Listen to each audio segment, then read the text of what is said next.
Oh là là, le kiff. Je suis dans le studio de François, quoi.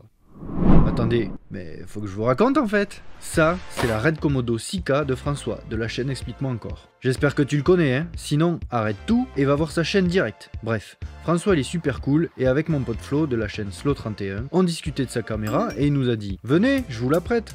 Comme ça, vous l'essayez et vous verrez par vous-même. » Disons qu'on a été vite emballés. Mais là, je me suis dit, si on tentait l'absurdité de monter des rushs de caméras de cinéma dans LumaFusion, sur un smartphone ou une tablette. Vous allez me dire, mais il est fou, c'est pas assez puissant. Vous doutez bien que ça marche, sinon je serais pas en train de faire une vidéo dessus. Attachez bien vos ceintures, aujourd'hui on va faire du contenu un petit peu plus technique. Et ni une ni deux, on s'est barré au pays des Polonais.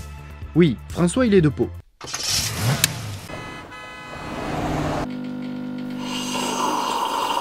Bon, tout ça c'est cool, mais cette caméra, elle a quoi de spécial François? Red, si tu connais pas, c'est des caméras de cinéma, de Netflix, avec lesquelles ont été faites notamment Stranger Things, Narcos, Peaky Blinders et bien d'autres. François nous montre son gros engin et il nous explique comment ça fonctionne. Wow, là ça fait trop d'infos. Il m'a fallu lui dire. Attends François, explique-moi encore. Techniquement, une caméra de cinéma par rapport à ton smartphone ou ton boîtier hybride, c'est des boîtiers étudiés et designés pour faire de la fiction, du clip, etc. Les formats d'enregistrement sont plus évolués, tu as accès au codec RedCode qui contiennent on va dire plus d'informations sur l'image que ce que te permet ton smartphone ou ton appareil hybride, où là on sera plutôt sur des choses beaucoup plus compressées et pauvres en informations.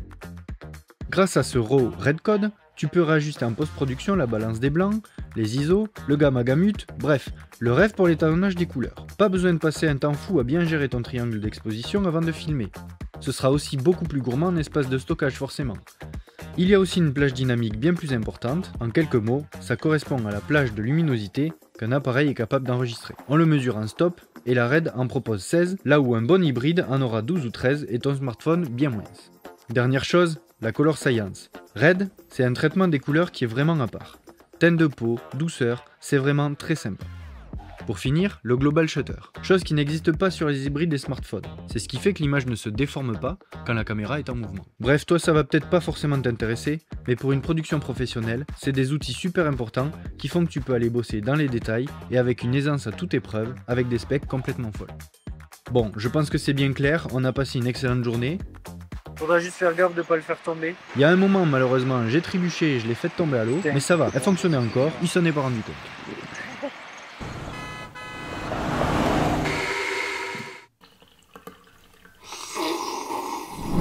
Alors ok, c'est une super caméra, et dans un workflow avec des machines prévues pour, ça permet des choses incroyables. Mais je suis le premier à mettre en avant que pour la vidéo, on peut tout faire sans ordinateur. Alors pour aller jusqu'au bout de la démarche, je me suis dit que ce serait intéressant de vérifier ça dans la config maximale que la caméra propose. En me renseignant auprès des ressources LumaFusion, j'apprends que le format RAW vidéo, peu importe la caméra, n'est pas supporté. Bon, c'est dommage mais c'est pas forcément surprenant pour autant. La vidéo s'arrête ici, merci à tous. Ok, on va pas se laisser abattre. Je vous ai dit juste avant que le codec ProRes était proposé sur la Red. Et bingo, ça c'est censé marcher sur LumaFusion. Je vous montre comment ça se passe. J'ai les rushs en ProRes que je fais glisser dans ma timeline. À partir de là, il me faut appliquer une correction car les images sont en log. Et oui, aujourd'hui on a dit qu'on faisait un peu de technique. En vidéo, il y a plusieurs formats. Le Rec 709, c'est le format de couleur classique auquel tu es confronté tous les jours. Ensuite, il y a le log qui est une version de ton image décontrastée et qui contient plus d'informations dans les hautes et basses lumières. Et ça va te permettre d'avoir plus de latitude dans ta correction colorimétrique. Et aussi pour donner un look à ton image. Puis enfin, on a le fameux RAW, dont on a parlé tout à l'heure, avec les avantages que l'on a mis en avant. Je te montre de façon visuelle pour que ce soit un peu plus simple à comprendre où se situe chaque format, avec le niveau d'information et les capacités qu'il présente. Donc ce que l'on a ici, c'est un ProRes en format log, ce qui va nous permettre de nous faire un peu plus plaisir qu'avec une caméra hybride ou un smartphone, qui ne possède pas tout le temps le format ProRes en log. Parce que oui, certains hybrides et même certains smartphones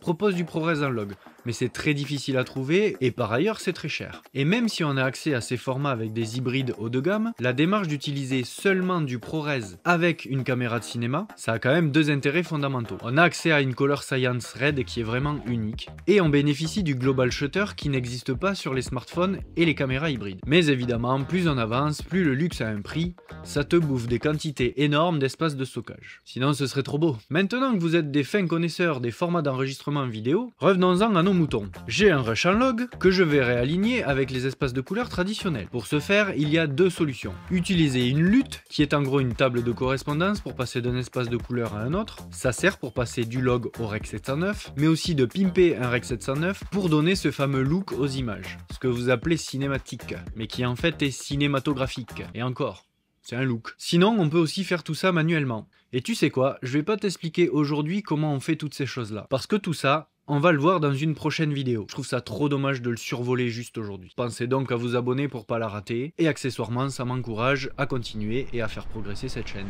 Oh, comme par magie, mon image est maintenant réajustée en Rec 709. On peut maintenant s'atteler à tester un montage avec ces images de caméra de cinéma. Alors voilà, en accéléré, je fais un petit montage avec des rushs qui proviennent de la caméra.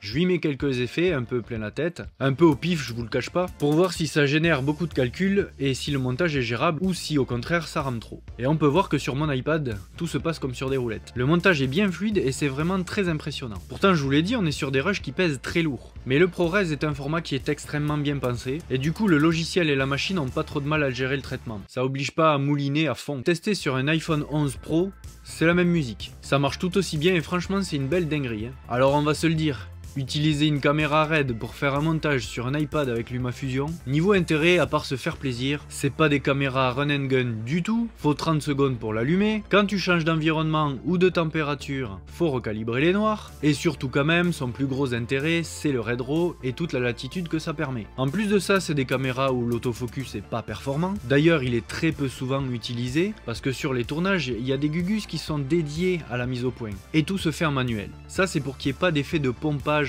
lié à l'autofocus qui est vraiment disgracieux à l'image. Donc outre le fait de pouvoir faire du montage n'importe où et à n'importe quel moment avec sa tablette ou son téléphone, et encore ça on peut le faire avec un ordi portable sur les genoux, on a pu s'apercevoir que le logiciel et le workflow étaient assez puissants. Mais le setup est carrément overkill pour ce genre d'utilisation, surtout si au final les images sont diffusées sur les réseaux sociaux. Encore sur un grand écran ça a du sens, mais sur les réseaux sociaux... D'ailleurs, regarde, je te montre une image en Redcode, traitée donc sur Final Cut Pro, qui me le permet, et une autre en ProRes, traitée avec l'iPad sur LumaFusion. Je pense que tu verras même pas la différence, surtout avec la compression que fait YouTube sur l'image. Mais si tu as la vision d'aigle, fais-moi en part en commentaire. Toute cette vidéo, qui contient pléthore de rushs provenant de la RED Komodo 6K et des ressources RED, est montée avec un iPad sur LumaFusion. T'as donc pu voir qu'on n'a pas besoin d'énormément de matériel pour faire des montages, même avec du matos professionnel, et ça tombe bien car j'ai fait une vidéo qui va te montrer comment utiliser le module multicam pour optimiser tes montages grâce à LumaFusion. Alors je te dis à tout de suite, merci François et Slow31,